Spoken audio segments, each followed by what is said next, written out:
Assalamualaikum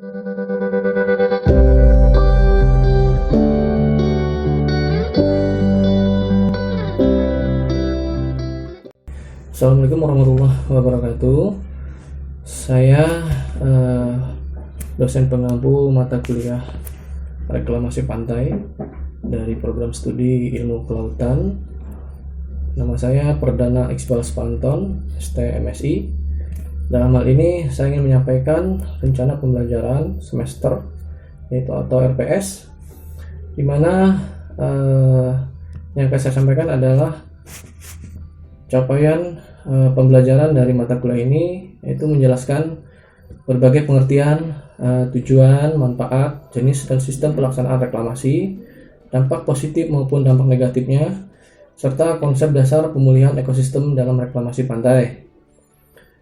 Deskripsi dari mata kuliah ini mata kuliah merupakan mata kuliah yang menjelaskan tentang pelaksanaan kegiatan reklamasi pantai serta dampaknya bagi sosial ekonomi masyarakat pesisir, lingkungan dan ekosistem pantai dan laut. Adapun tujuan pembelajaran dari mata kuliah ini meningkatkan kompetensi mahasiswa di bidang pengelolaan pesisir dan pantai, khususnya tentang pelaksanaan reklamasi pantai serta dampaknya bagi lingkungan dan ekosistem pantai dan laut.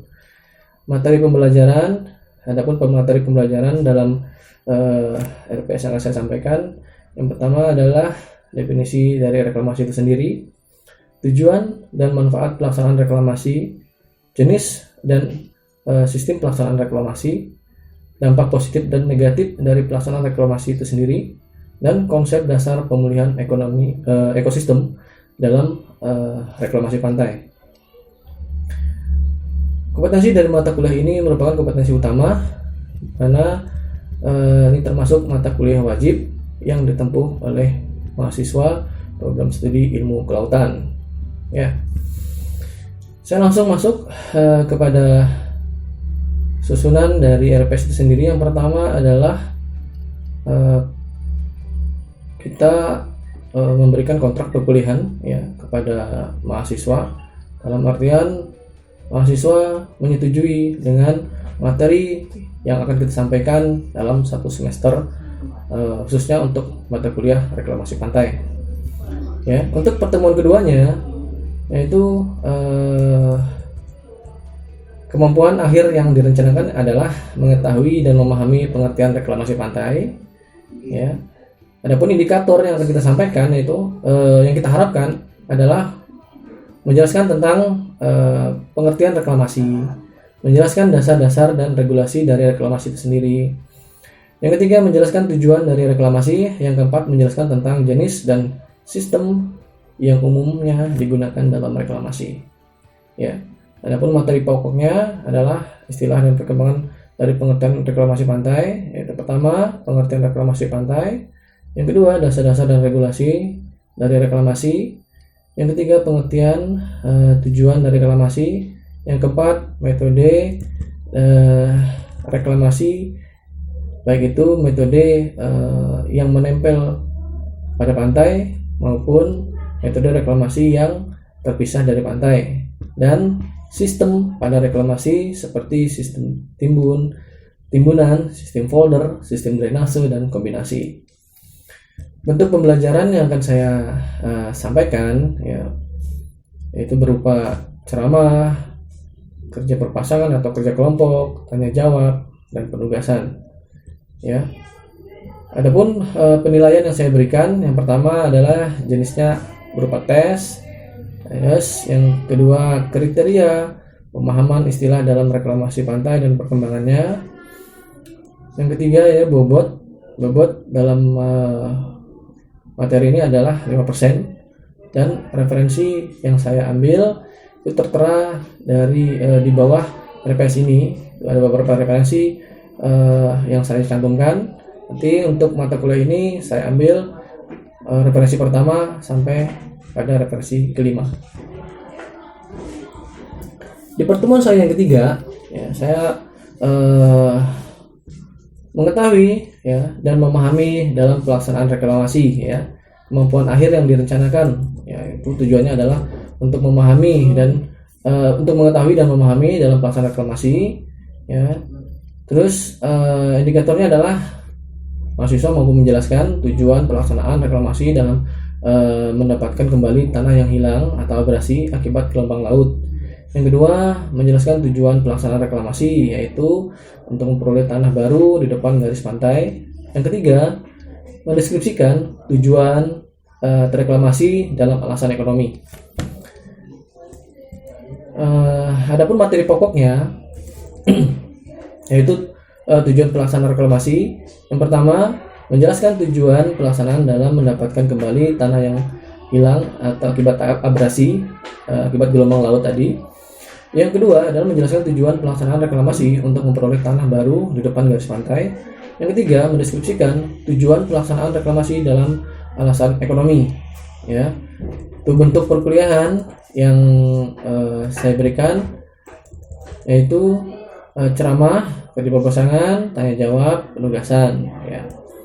Adapun untuk jenis penilaian itu terbagi 3, itu ada tes, terus sekali lagi untuk kriteria pemahaman dari mahasiswa itu sendiri, terus dengan bobot 5%. Ya. Adapun referensi yang kita ambil adalah referensi pertama sampai referensi ke-5. Pada pertemuan keempat, ya, kemampuan akhir yang direncanakan yaitu mengetahui dan memahami manfaat dari pelaksanaan reklamasi itu sendiri. Terus untuk indikatornya, mahasiswa mampu menjelaskan manfaat pelaksanaan reklamasi sebagai alternatif perolehan lahan perkotaan. Yang kedua, mahasiswa mampu menjelaskan manfaat pelaksanaan reklamasi dalam aspek ekonomi.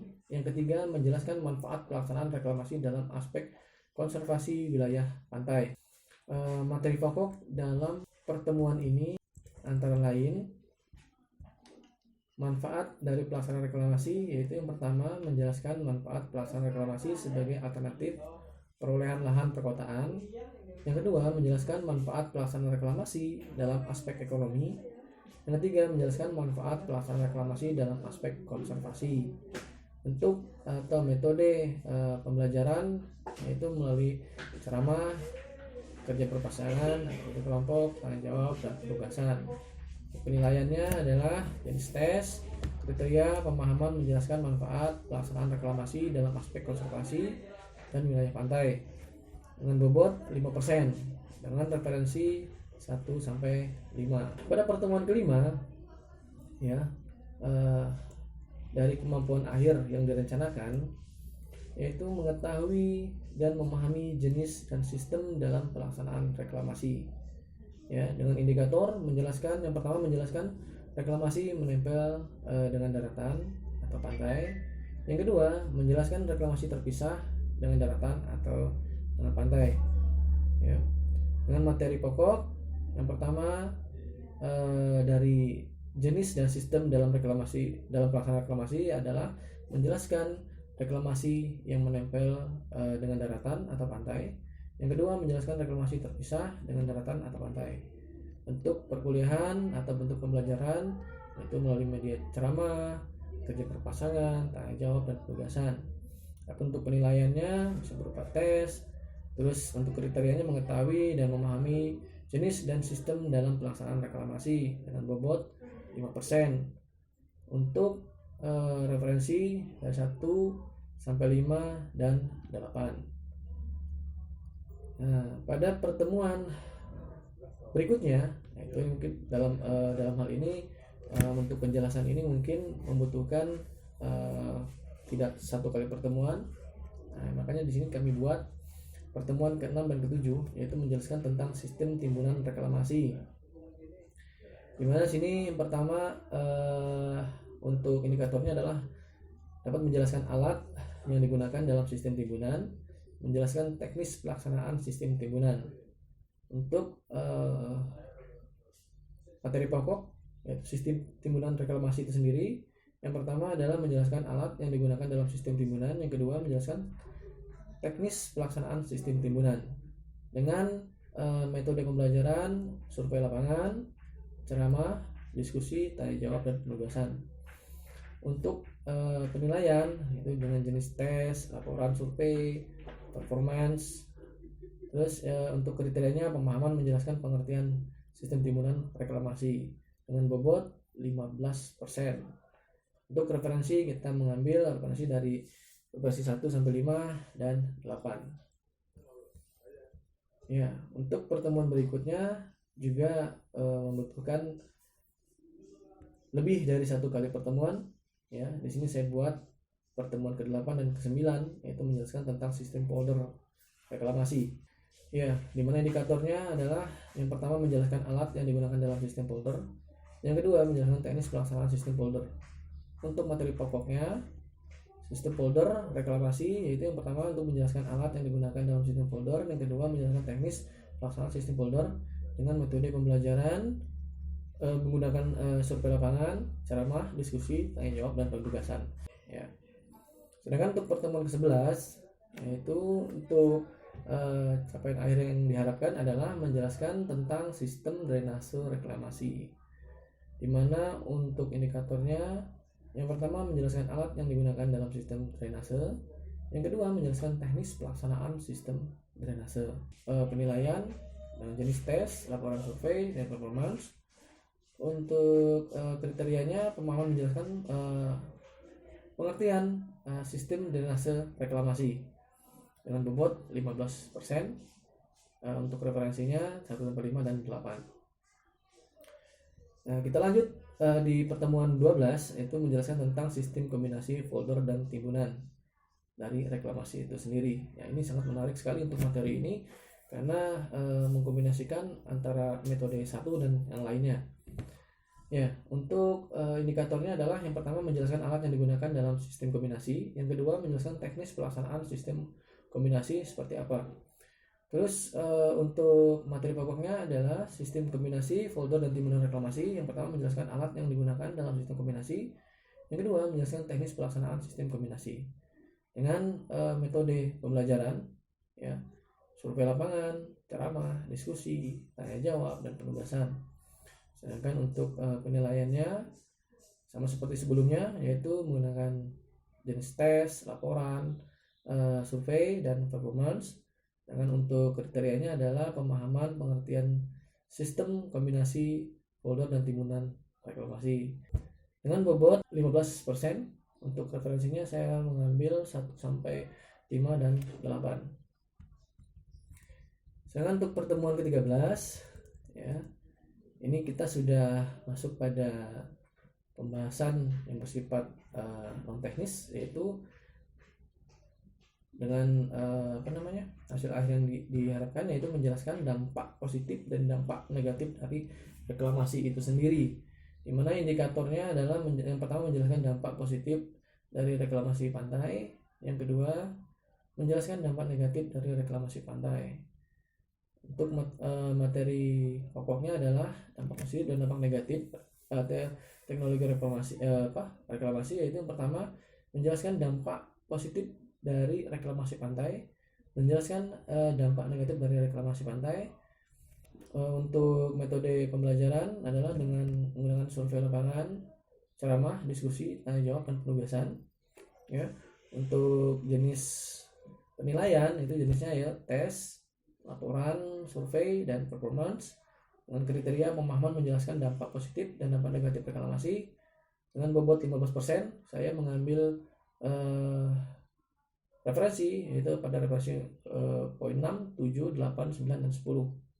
Ya. Kemudian kita lanjut di pertemuan ke-14 dan pertemuan ke-14 dan 15, ya. Mana ini merupakan pertemuan yang terakhir yang bisa saya berikan, yaitu untuk penjelasan tentang konsep dasar pemulihan ekosistem dan identifikasi kendala utama reklamasi pantai. Nah, untuk materi ini tidak bisa kita hanya menghabiskan materi pada satu kali pertemuan, tapi kita butuh untuk lebih dari satu kali pertemuan untuk membahas tentang materi ini. Dengan indikator menjelaskan konsep dasar pemulihan ekosistem. Yang kedua menjelaskan identifikasi kendala utama dalam reklamasi pantai. Yang ketiga menjelaskan strategi dan aplikasi pemulihan ekosistem, ya, yang tadi telah dilakukan reklamasi pada area tersebut. Dengan materi pokok, konsep dasar pemulihan ekosistem dan identifikasi kendala utama reklamasi pantai. Yang utama menjelaskan konsep dasar pemulihan ekosistem. Yang kedua menjelaskan identifikasi kendala utama dalam reklamasi pantai. Yang ketiga menjelaskan strategi dan aplikasi pemulihan ekosistem.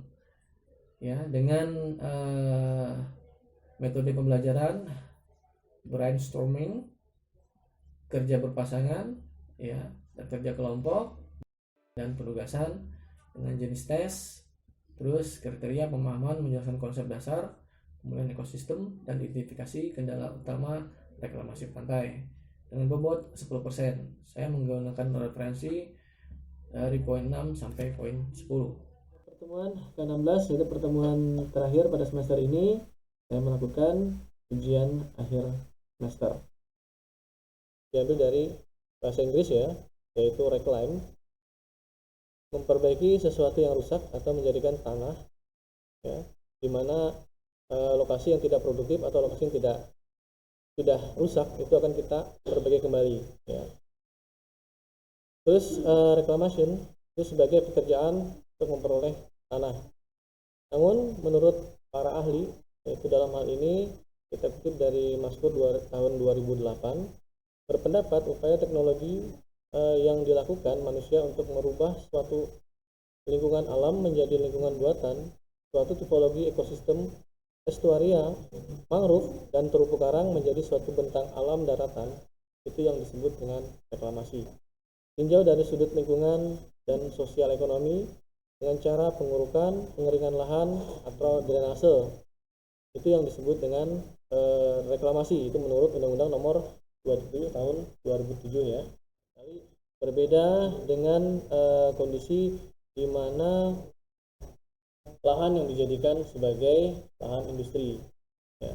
Jadi kalau lahan yang dijadikan sebagai lahan industri itu disebut juga dengan reklamasi juga, cuman proses untuk perizinan penggunaan lahan tersebut lebih rumit ya, karena itu nanti akan adanya perizinan ke pusat, ya. Berbicara tentang perizinan, maka kita masuk pada undang-undang atau regulasi yang mengatur tentang reklamasi itu sendiri, ya. Pembangunan reklamasi di Indonesia harus mengacu pada berbagai pedoman dan undang-undang yang mengatur tentang reklamasi pantai. Antara lain, yang pertama pedoman perencanaan tata ruang kawasan reklamasi pantai, itu menurut Permen PU nomor 4/PRT/PM/2007 yang mencakup penjelasan tentang faktor-faktor yang harus diperhatikan dalam tahapan-tahapan pelaksanaan kegiatan reklamasi, yaitu pada aspek fisik, ekologi, sosial, ekonomi, dan budaya, tata lingkungan dan hukum, kelayakan, perencanaan, dan metode yang digunakan. Yang kedua, Undang-Undang Nomor 32 Tahun 2004 tentang pemerintah daerah yang memberi wewenang kepada daerah untuk mengelola wilayah laut dengan memanfaatkan sumber daya alam secara optimal. Ya, tidak hanya itu, ada undang-undang lain yang mengatur tentang reklamasi, yaitu Undang-Undang Nomor 23 Tahun 1997 tentang pengelolaan lingkungan hidup, Undang-Undang Nomor 26 Tahun 2007 tentang penataan ruangan, Undang-Undang Nomor 27 Tahun 2007 tentang pengelolaan wilayah pesisir dan pulau-pulau kecil, Undang-Undang Nomor 24 Tahun 2007 tentang penanggulangan bencana.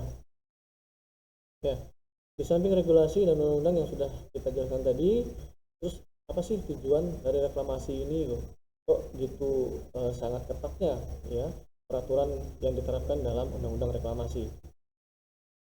Nah, adapun tujuan reklamasi itu sendiri ya, menjadikan kawasan berair yang rusak atau tidak berguna menjadi kawasan baru yang lebih baik dan bermanfaat.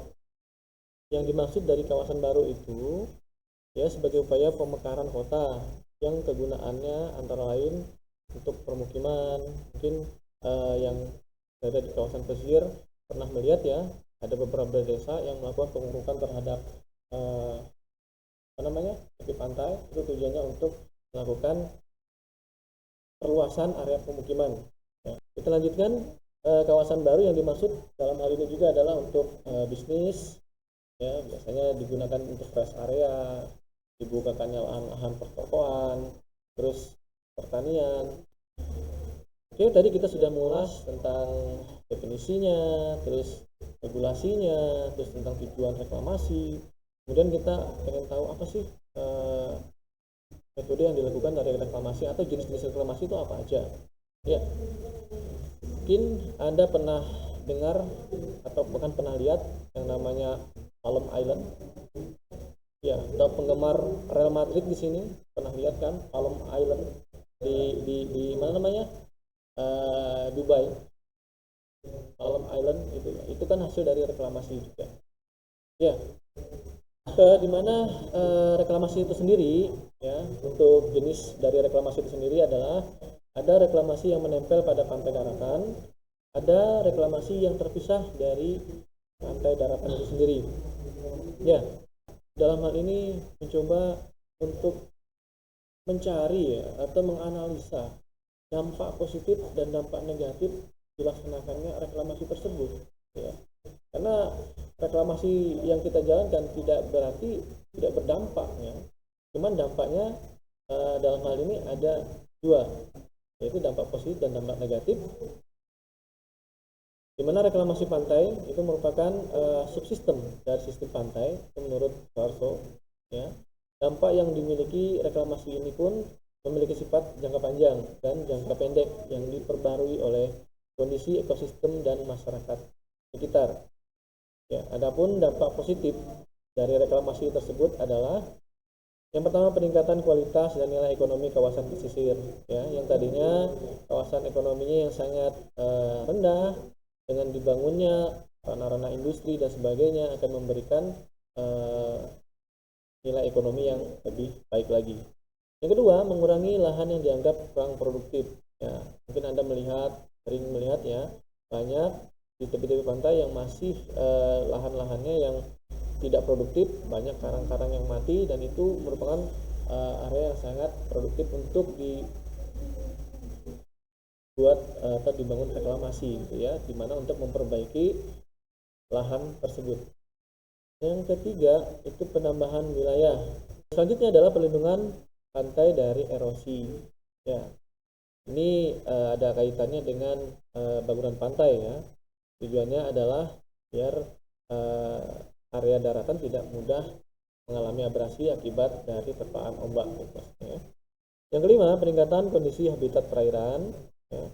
Yang keenam, memperbaiki rezim hidrolik kawasan pantai. Pada kesempatan ini saya juga memberikan video simulasi bagaimana proses pelaksanaan reklamasi yang saya ambil dari yang saya kutip dari Citraland City untuk pembangunan di daerah Pantai Losari, Makassar.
memberikan